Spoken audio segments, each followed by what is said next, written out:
Mais le fait d'écouter et de reformuler, vous voyez, ça a permis de créer la relation. Plus on est dans un moment de panique, plus c'est important. Dans les urgences, pour avoir travaillé pas mal aux urgences, c'est très important de savoir faire ça. De reformuler ce que la personne est en train de vivre.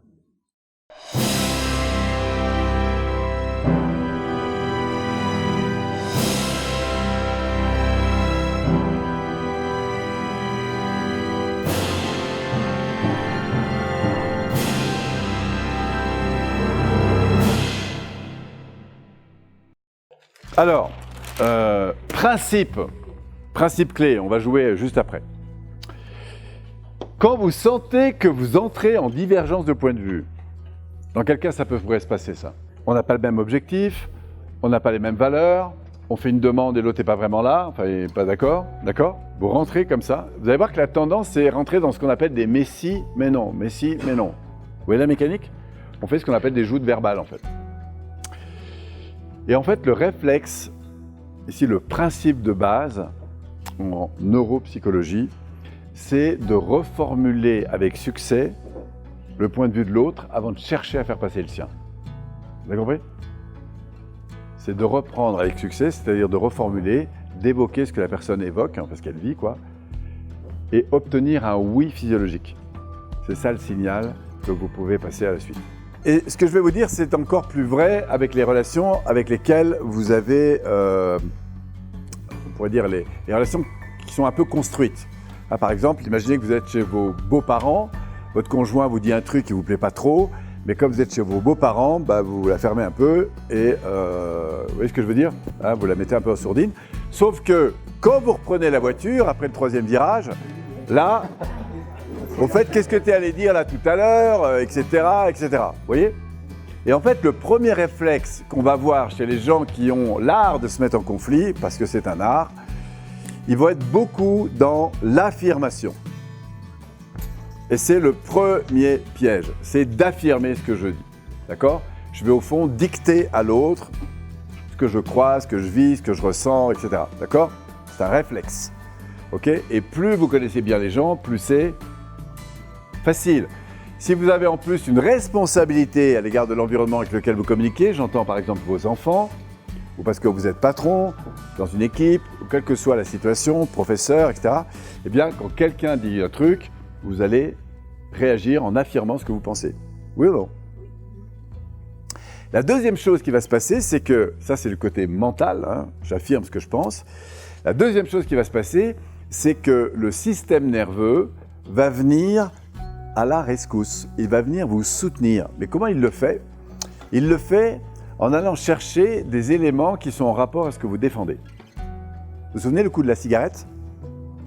Si vous demandez à quelqu'un qui aime la cigarette, vous parlez de la cigarette, ben comme il est porté par une expérience positive, son cerveau va aller chercher des fichiers qui sont en rapport à ce qu'il vit. Si quelqu'un par contre n'aime pas la cigarette, ben c'est la même chose qui se passe. Au début, il ne sait pas ce qu'il va vous dire, mais quand il va chercher de l'information, il va le faire en référence avec son expérience. Donc qu'est-ce qui se passe quand vous affirmez un truc? Au-delà d'affirmer, et surtout si la pression monte un peu, le système émotionnel va vous entraîner dans des phénomènes de généralisation.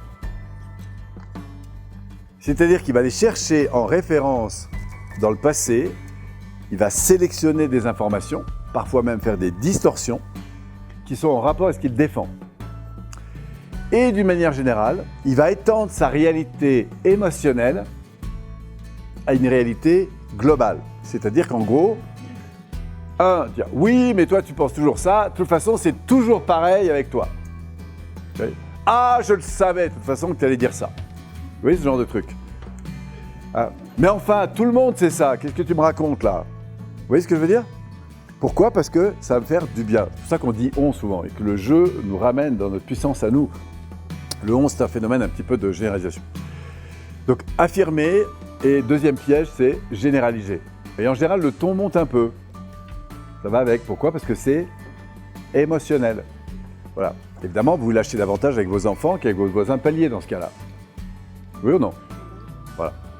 Et enfin, la troisième chose qui va venir soutenir votre système de défense, c'est la posture corporelle. C'est-à-dire que vous allez manifester sur un plan non verbal une attitude de rejet. Par exemple, ça va commencer avec des trucs très simples, alors là il faut me regarder. voyez, vous allez lever les yeux en l'air comme ça. Ou alors, je vais vraiment croiser les doigts avec un mouvement arrière. Enfin, croiser les bras, pardon. OK? Voilà. Enfin bref, je vais manifester en fait, non verbalement. Mais ça, sachez que c'est capté par le niveau préconscient ou inconscient de l'autre. Vous comprenez? Alors, qu'est-ce qui se passe en face?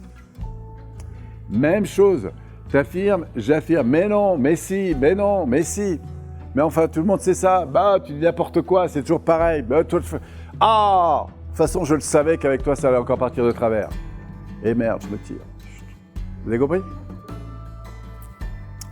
Donc, affirmation, généralisation et posture non verbale de rejet. Et vous verrez ça dans tous les conflits. Alors maintenant, qu'est-ce qu'on fait de ça? Eh bien, on va le transformer. Nous, ce qu'on veut, c'est transformer ces réflexes.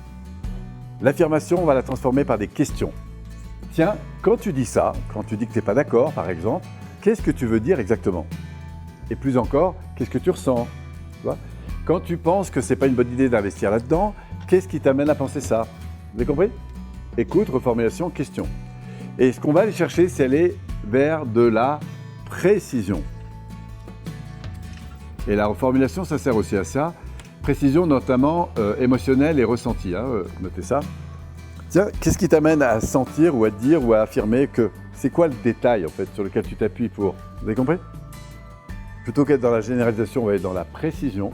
Et enfin, très important, parce que vous savez que la communication non verbale prime sur la communication verbale, c'est d'avoir une attitude d'ouverture, d'accueil et de considération.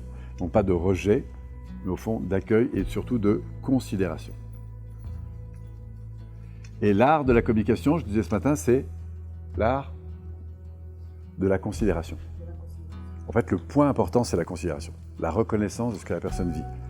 Et après, parce qu'une fois qu'on a émotionnellement reconnu, alors après, on va pouvoir discuter sur nos échanges, sur la diversité de nos perceptions, de nos valeurs, de nos projets, de nos règles du jeu, etc. OK? Donc le point important, c'est de passer de l'affirmation à la question, de la généralisation à la précision, et enfin du rejet à la considération. Ça marche?